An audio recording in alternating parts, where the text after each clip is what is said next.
Eternity, अनंत काल। ये सोच शायद धर्म जितनी पुरानी है, शायद तब से चली आ रही है जब से इंसान है। मगर क्या मॉडर्न साइंस हमें समय के अंत के बारे में बता सकता है? क्या ये ब्रह्मांड एक कॉस्मिक एपोकलिप्स से खत्म होगा? क्या समय की टिक टिक कभी नहीं थमेगी? या फिर इटर्निटी का अंत होगा?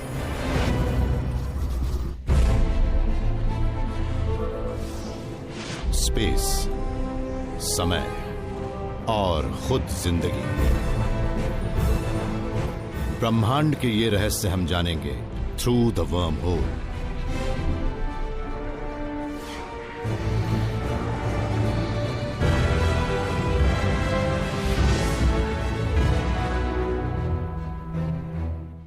कयामत या एपोकलिप्स। मुस्लिम्स, क्रिश्चियंस और ज्यूस के मुताबिक ये वो दिन है जब दुनिया हमेशा के लिए खत्म हो जाएगी। मगर आज के फिजिसिस्ट्स कयामत के बारे में अपनी अलग राय रखते हैं। असल में कई अलग अलग राय हैं। कोई कहता है सूरज पृथ्वी को निगल जाएगा, तो कोई मानता है हमारा ये स्टार ब्लैक होल में चला जाएगा, हमारी गैलेक्सी एक दूसरी गैलेक्सी से जा टकराएगी। मगर तब क्या होगा जब सब कुछ कयामत में खत्म हो जाएगा और समय भी विलुप्त हो जाएगा?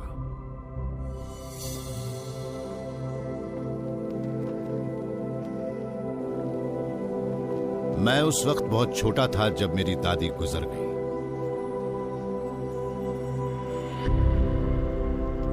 सूरज रोज निकलता था और डूबता था, मौसम भी बदल रहे थे।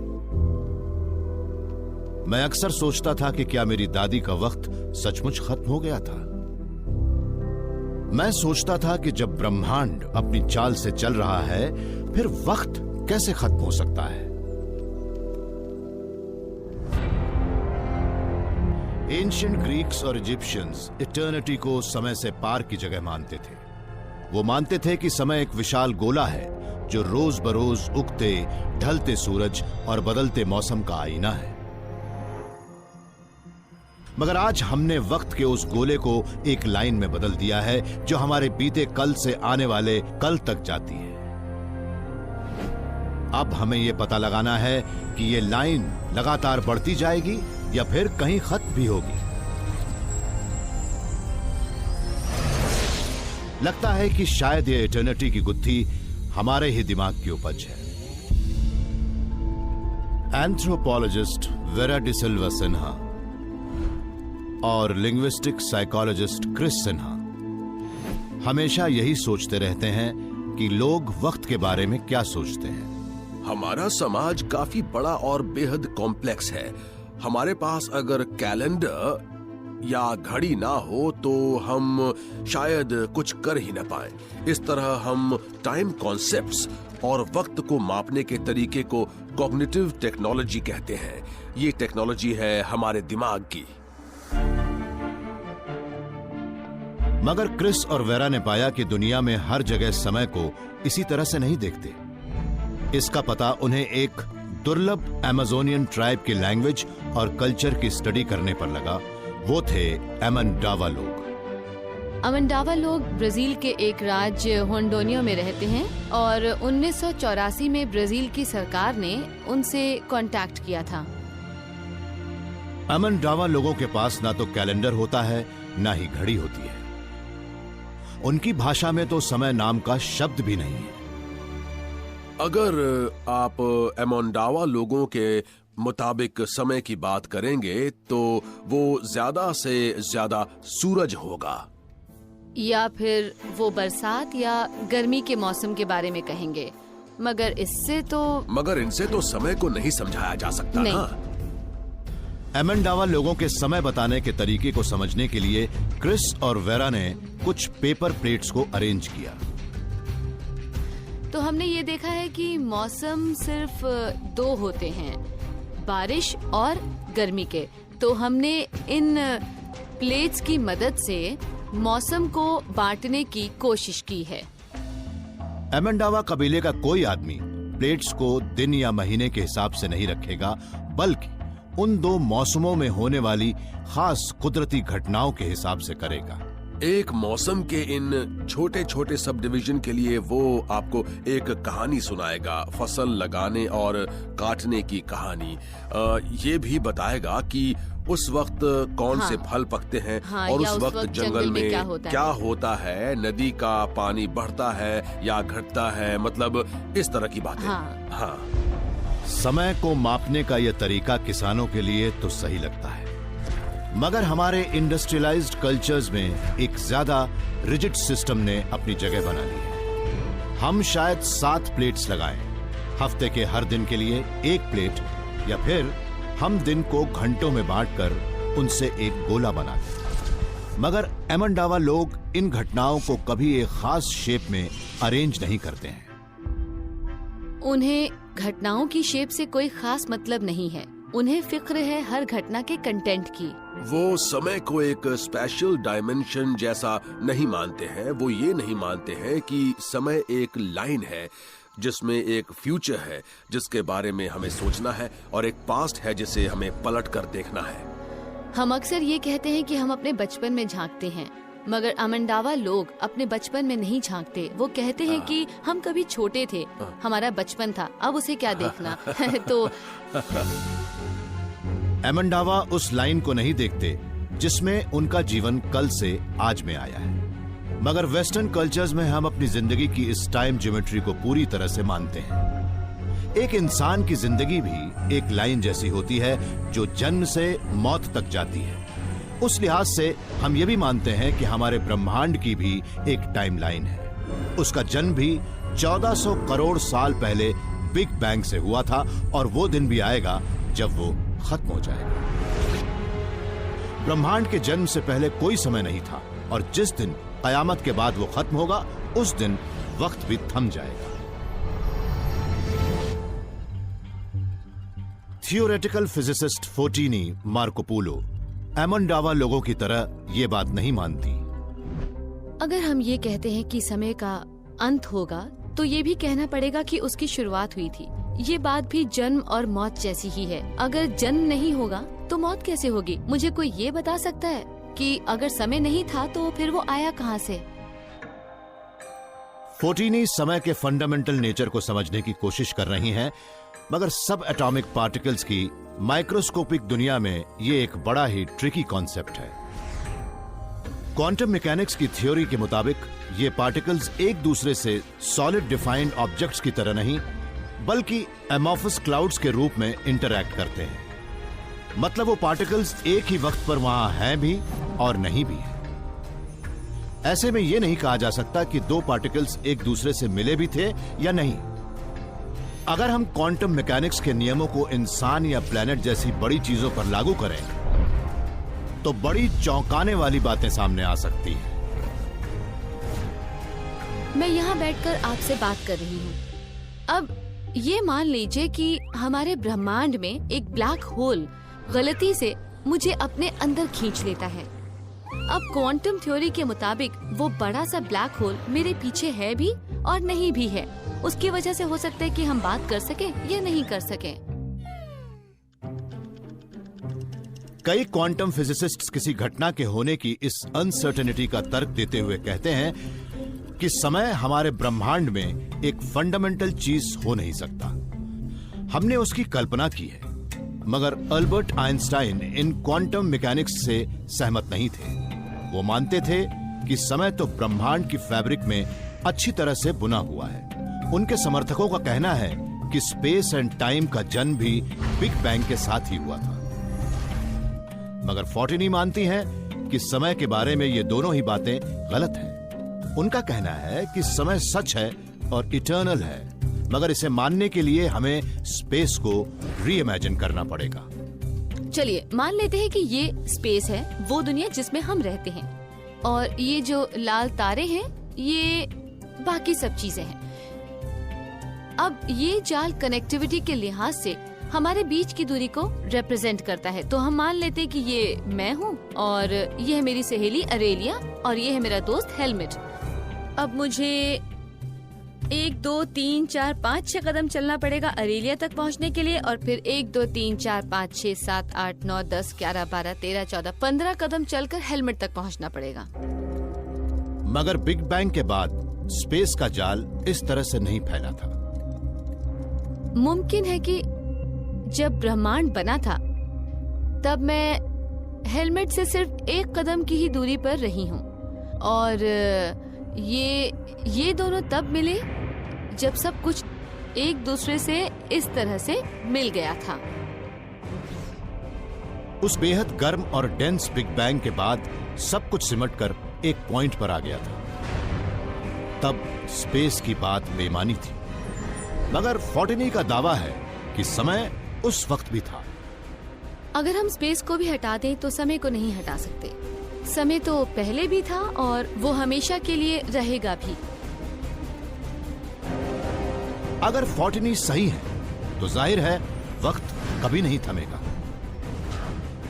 मगर एक साइंटिस्ट को इटर्नल यूनिवर्स की बात हजम ही नहीं हो रही। उनका कहना है कि अगर वक्त खत्म ही नहीं होगा तो फिर हमारे वजूद का कोई मतलब ही नहीं है।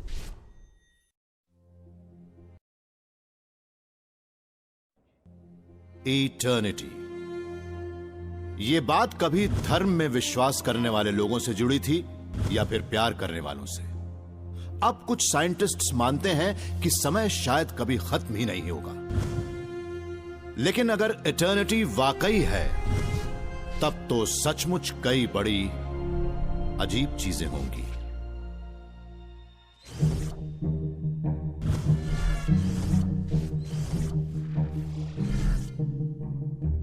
कैलिफोर्निया इंस्टीट्यूट ऑफ टेक्नोलॉजी के कॉस्मोलॉजिस्ट शॉन कैरोल अक्सर लॉस एंजलिस के पहाड़ों पर रात का आसमान देखने जाते हैं, और जब वो वहां जाते हैं तब ये सोचते हैं कि आज से अरबों अरब साल पहले आसमान कैसा नजर आता होगा। अभी हम जिस यूनिवर्स में रहते हैं वो बड़ा ही चमकदार है।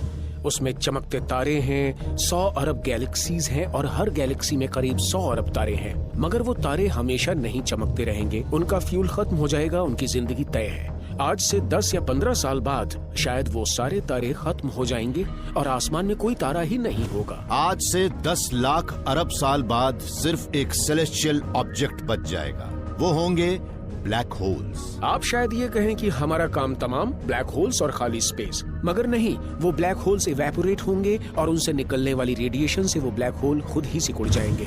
ऐसा होने में काफी वक्त लगेगा, मगर जिस दिन ऐसा होगा उस दिन सिर्फ एक पतली पट्टी बच जाएगी। तब ये सवाल उठेगा कि सब कुछ खाली होने के बाद जो इन्फिनिट फ्यूचर होगा उसमें क्या होगा? उस खाली स्पेस में जिंदगी कैसी होगी? पता लगा कि खाली स्पेस असल में खाली नहीं होगा। 1998 में एस्ट्रोनॉमर्स ने एक कॉस्मिक फोर्स की बड़ी चौंकाने वाली खोज की जिसे डार्क एनर्जी कहा, और वो एक ऐसा एक्सपेंसिव प्रेशर है जो स्पेस में हर जगह है।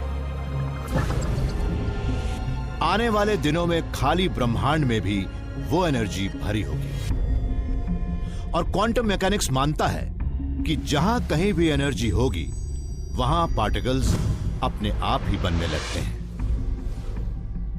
वो डार्क एनर्जी खाली स्पेस में भरी होगी तो वहाँ टेम्परेचर भी होगा। मतलब ब्रह्मांड के आने वाले दिन एब्सोल्यूट जीरो नहीं है, यानी कि उस खाली स्पेस में भी टाइनी थर्मल फ्लक्चुएशन है।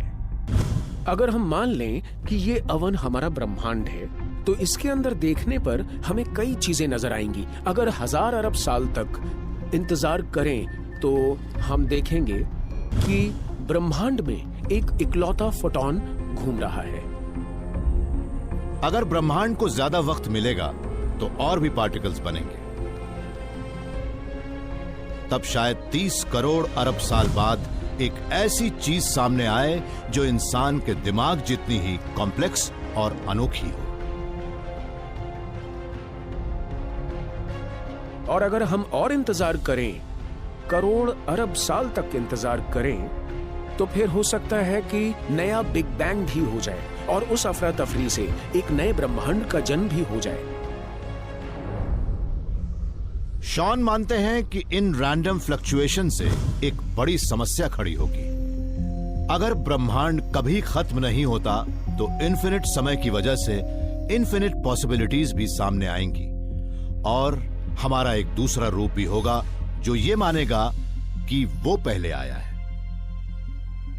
और फिर उसके बाद मेरी ही कई कॉपीज बन जाएंगी। उनमें से कई की मेमोरीज भी मेरे जैसी होंगी और वो भी वही सोचेंगी जो मैं सोच रहा हूँ, और उनकी मेमोरीज भी बिल्कुल वही होंगी जो कि मेरी है। मगर उन कॉपीज में से मेरे ज्यादातर वर्जन्स मेरी तरह से बिग बैंग या दूसरी गैलेक्सी से नहीं जुड़े होंगे।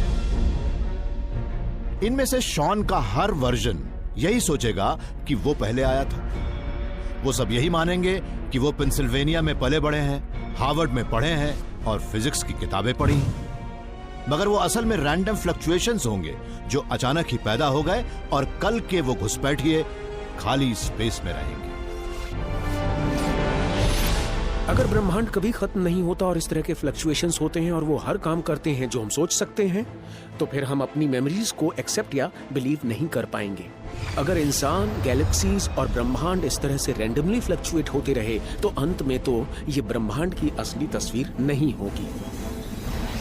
अभी तो यहाँ डार्क एनर्जी है और वो शायद कांस्टेंट है। हो सकता है कि आने वाले दिनों में डार्क एनर्जी खत्म हो जाए। वो धीरे धीरे भी खत्म हो सकती है और एपोकलिप्टिक चेंज के साथ बहुत तेजी से भी।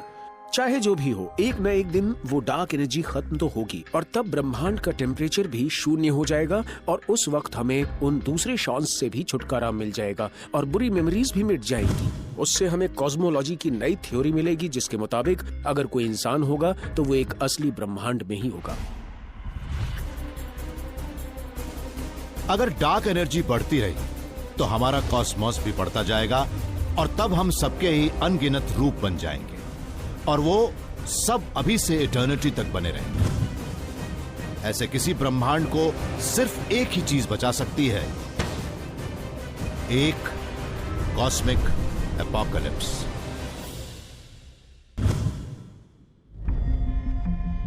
तो आखिर ब्रह्मांड का मतलब क्या है?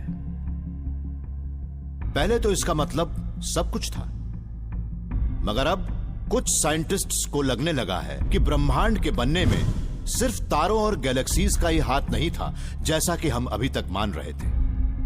हो सकता है कि हम बहुत बड़ी चीज का एक छोटा सा हिस्सा हो, एक मल्टीवर्स का। वो मल्टीवर्स जो कभी खत्म नहीं होगा, वहां जहां हमारे ब्रह्मांड जैसे ब्रह्मांड पलक झपकते ही बनते और खत्म होते हैं। राफाएल बूसो भी नई पीढ़ी के एक ऐसे ही कॉस्मोलॉजिस्ट हैं जो मानते हैं कि हमारा ब्रह्मांड शायद ऐसी अकेली जगह नहीं है जहां जीवों का वजूद है। वो मानते हैं कि नए नए ब्रह्मांड लगातार बनते रहते हैं और वो एक विशाल मल्टीवर्स के अंदर होते हैं। उस मल्टीवर्स में अलग अलग रीजन्स होते हैं। वो अलग अलग रीजन इतने बड़े होते हैं कि अगर कोई उसके अंदर रहता है तो वो वैसे ही रहेगा जैसे एक अकेली मछली एक बड़ी टंकी में रहती हो। ऐसा भी हो सकता है कि वहाँ कुछ और हो ही नहीं। आप ये मान लीजिए कि हम जिस ब्रह्मांड में रहते हैं वो एक गुब्बारे जैसा है। शुरुआत में तो वो एक कॉम्पैक्ट स्पेस के एक छोटे से टुकड़े जैसा होता है, मगर बिग बैंग के वक्त एक पावरफुल फोर्स इन्फ्लेशन उसे पलक झपकते ही बड़ा कर देता है। 14 अरब साल बाद हम सब उस फूले गुब्बारे की दीवारों के अंदर रहते हैं और हमें उसके बाहर का कुछ पता नहीं होता। मगर राफाएल मानते हैं कि गुब्बारे के बाहर इन्फ्लेशन चलता ही रहता है। वो लगातार स्पेस के छोटे टुकड़ों को खुलाता रहता है। तो ये कमरा एक मल्टीवर्स है और समझ लीजिए इसके अंदर रखा हर गुब्बारा एक ब्रह्मांड है और ये सारे ब्रह्मांड यहाँ इन्फ्लेशन की वजह से हैं। राफाएल की इस इन्फ्लेशन वाली राय की जड़ है वो सच्चाई जिसे स्ट्रिंग थियरी कहते हैं और उसके मुताबिक स्पेस के 3 नहीं बल्कि 9 डायमेंशंस हैं। हमारे ब्रह्मांड में तो 6 डायमेंशंस सबसे छोटे पार्टिकल से भी ज्यादा छोटे होकर आपस में सिमटे हुए हैं। हो सकता है कि कोई ऐसी जगह होगी जहां 9 स्पेशल डायमेंशंस बड़े हो जाते हो। कुछ ऐसी जगह भी होंगी जहां 3 से कम बड़े होते हो। मतलब इन्फ्लेशन से स्पेस के कुछ डायमेंशंस तो फैलते ही हैं, मगर जरूरी नहीं कि सभी फैल जाएं। इन फूले हुए गुब्बारों की तरह स्पेस के इन्फ्लेटेड डायमेंशंस भी बड़े अनस्टेबल ही होते हैं और एक वक्त पर फट भी जाते हैं। आप भी देख सकते हैं कि जब मैं इस कमरे में घूमता हूं तो ये गुब्बारे बहुत धीरे धीरे एक एक करके फट रहे हैं, और अगर आप अपनी नजरें एक ही गुब्बारे पर टिका लें तो आप भी देखेंगे कि वो एक वक्त पर फट जाएगा। उसी तरह से हमारा ब्रह्मांड भी एक दिन खत्म हो जाएगा। इन्फ्लेशन किस तरह से स्पेस के सिमटे हुए डायमेंशंस को म्यूटेट करता है, इसकी स्टडी करके रफाएल ने ये पता लगा लिया कि इन्फ्लेटेड यूनिवर्स बनाने का रेट उनके खत्म होने के रेट से कहीं ज्यादा है। मतलब भले ही हर पल ब्रह्मांड खत्म होते रहते हों, लेकिन उसी वक्त कई और बनते भी रहते हैं। इस तरह से मल्टीवर्स लगातार बढ़ता रहता है और वो शायद कभी खत्म भी नहीं होगा। इस पैटर्न को एटर्नली इन्फ्लेटिंग मल्टीवर्स कहते हैं। अगर आप इस कमरे को बाहर से देख रहे हो तो आपको लगेगा कि ये कभी खत्म नहीं होगा, हमेशा बना रहेगा। हो सकता है कि मल्टीवर्स कभी खत्म ना हो, मगर शायद ही कोई उसका एहसास कर सके, क्योंकि हम उस ब्रह्मांड से बाहर निकल ही नहीं सकते जिसमें वो बना है। हम इस गुब्बारों से भरी लगातार होने वाली इन्फ्लेशन वाली इटर्निटी को शायद कभी ना देख पाएं। लाइट की स्पीड की सीमा हमें उन दूसरे गुब्बारों को नहीं देखने देगी। अगर आप इस गुब्बारे के अंदर रहे तो एक ना एक दिन ये फटेगा ही।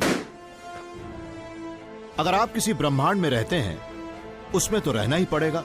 तो रफाएल के मुताबिक वो एक ना एक दिन खत्म हो ही जाएगा।